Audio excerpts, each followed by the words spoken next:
দূরত্বের মাধ্যমে জ্যামিতিক পরিচিতি নিয়ে আমরা এখন দেখব। দ্যাট মিন্স আমরা এখানে দূরত্ব সূত্রটাকে ব্যবহার করে বিভিন্ন ধরনের জ্যামিতিক যে শেপগুলো আছে সেগুলো কি হতে পারে সেটা জানার চেষ্টা করব।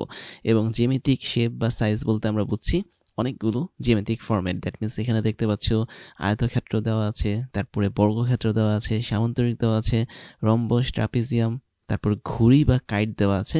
তো এই ধরনের যে বিভিন্ন ধরনের জ্যামিতিক ফিগারগুলো দেওয়া আছে এগুলো প্রমাণ করতে পারবো দূরত্ব সূত্র ব্যবহার করার মাধ্যমে। তো বিষয়টা কিরকম, যে তুমি যদি আয়তক্ষেত্রের দিকে তাকাও তাহলে তার পাশাপাশি দুইটা বাহুকে সমান দেখতে পাচ্ছ এবং সমান্তরাল দেখতে পাচ্ছ, এবং একই সাথে বর্গক্ষেত্রের যদি দিকে তাকাও তাহলে প্রত্যেকটা বাহুর দৈর্ঘ্য সেম দেখতে পাচ্ছ। তো আমরা যদি এই সমস্ত জ্যামিতিক ফিগারের পয়েন্টগুলো পেয়ে যাই, দ্যাট মিন্স তুমি যদি ধরো এটা এ পয়েন্ট এবং তুমি যদি ধরো এটা বি পয়েন্ট, এবং একই সাথে তুমি যদি নিচের দুটোকে পয়েন্ট হিসেবে ধরো সি এবং ডি, তাহলে আমরা একটা পয়েন্ট থেকে আরেকটা পয়েন্টের দূরত্ব বের করার মাধ্যমে বুঝতে পারবো যে তারা আসলে কি ধরনের ফিগার যুক্ত। দ্যাট মিন্স তারা কি আয়তক্ষেত্র হবে নাকি বর্গক্ষেত্র হবে নাকি সামান্তরিক হবে। যেমন আমি যদি বলি এখানে আমাদের এ বি আর সিডি এই দুটো সমান এবং একই সাথে এসি এবং বিডি এই দুটো সমান, তাহলে আমাদের এখানে দুইটা সম্ভাবনা চলে আসে। সম্ভাবনাগুলো কি? আমরা তখন বলতে পারবো হয়তো এরা মানে যাদের পয়েন্টগুলো আমরা নিয়েছি তারা হয়তো আয়তক্ষেত্র বা হচ্ছে সামান্তরিক। কেননা সামান্তরিকের ক্ষেত্রেও কিন্তু তুমি চারটা পয়েন্ট যদি ধরে নাও তাহলে তাদের বিপরীত বাহুগুলোর মান যে আছে সেগুলো সমান হবে বা দূরত্বগুলো সমান হবে। তাহলে দূরত্ব সূত্র ইউজ করে আমরা খুব সহজেই কোনো একটা জ্যামিতিক ফিগারের বিভিন্ন পয়েন্টের মধ্যবর্তী দূরত্ব বের করতে পারি এবং একই সাথে বের করতে পারি তারা আসলে কি হিসেবে আছে বা কি ধরনের ফিগার হিসেবে আছে।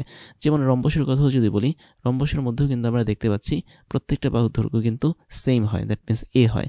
জাস্ট ওর মধ্যবর্তী যে বাহুগুলোর কোণ সেটা হচ্ছে কখনোই 90 ডিগ্রি হয় না, 90 ডিগ্রির চেয়ে বেশিও হতে পারে অথবা কমও হতে পারে। তারপর আমি যদি কাইটের দিকে তাকাই বা ঘুড়ির দিকে যদি তাকাই, এটাও একটা জ্যামিতিক শেপ বা জ্যামিতিক ফিগার যার মধ্যে পাশাপাশি দুইটা বাহু হচ্ছে আবার সমান, এবং এখানেও কিন্তু পাশাপাশি দুইটা বাহু সমান।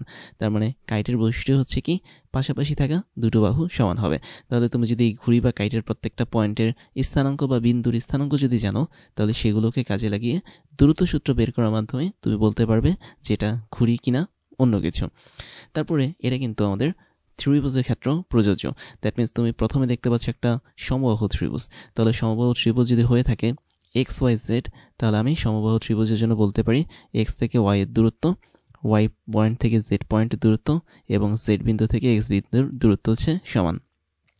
তারপরে সেটা যদি সমদ্বিবাহু ত্রিভুজ হয়ে থাকে এবং সেক্ষেত্রেও যদি আমি স্থানাঙ্ক এক্স ওয়াই আর জেড জানি, তাহলে আমি বলতে পারি এক্স থেকে ওয়াই এর যে দূরত্ব এক্স থেকে জেড এর সে দূরত্বটা সমান, এবং আমরা বলতে পারি ওয়াই থেকে যে জেড এর দূরত্ব এটা আবার সমান না, যেহেতু সমদ্বিবাহু ত্রিভুজের দুইটা বাহু সমান থাকে। আর তোমার কাছে যদি বিষমবাহু ত্রিভুজ চলে আসে, দ্যাট মিন্স ওই পয়েন্টগুলো যদি তোমাকে দেওয়া হয় তাহলে তুমি পয়েন্টগুলো চেক করতে পারো। যদি তুমি দেখো এক্স থেকে ওয়াই এর দূরত্ব, ওয়াই থেকে জেড এর দূরত্ব এবং জেড থেকে এক্স এর দূরত্ব কোনোটাই সমান হচ্ছে না, তখন তুমি বুঝতে পারবে এটা হচ্ছে একটা বিষমবাহু ত্রিভুজ। এবং এই বিষয়টা যে শুধুমাত্র ত্রিভুজের মধ্যে কাজ করে তা না, এটা কিন্তু বৃত্তের মধ্যেও কাজ করে। যদি আমরা একটু তোমাকে দেখাই তাহলে তুমি দেখতে পাচ্ছ বৃত্তের কেন্দ্র অবশ্যই থাকে এবং কেন্দ্রের কিন্তু একটা স্থানাঙ্ক থাকে। তুমি ধরো না কেন্দ্রের একটা স্থানাঙ্ক হচ্ছে এইচ কমা কে, এবং বৃত্তের উপরে যে কোনো একটা বিন্দু যদি দেওয়া থাকে সেটার স্থানাঙ্ক ধরো নাও স্থানাঙ্কটা হচ্ছে এক্স কমা ওয়াই, তাহলে তুমি কিন্তু কেন্দ্র থেকে ওই বিন্দুর যে দূরত্বটা সেটা বের করতে পারবে এবং ওই দূরত্বটা হবে কি আমাদের বৃত্তের ব্যাসার্ধ বা আর। তাহলে এভাবে আমরা ইচ্ছা করলে বৃত্তের ব্যাসার্ধকে বের করতে পারি যদি কেন্দ্রের স্থানাঙ্ক এবং বৃত্তের উপরে থাকা যে কোনো একটা বিন্দুর স্থানাঙ্ক দেওয়া থাকে। জাস্ট আমরা এখানে দূরত্ব সূত্রটা অ্যাপ্লাই করব।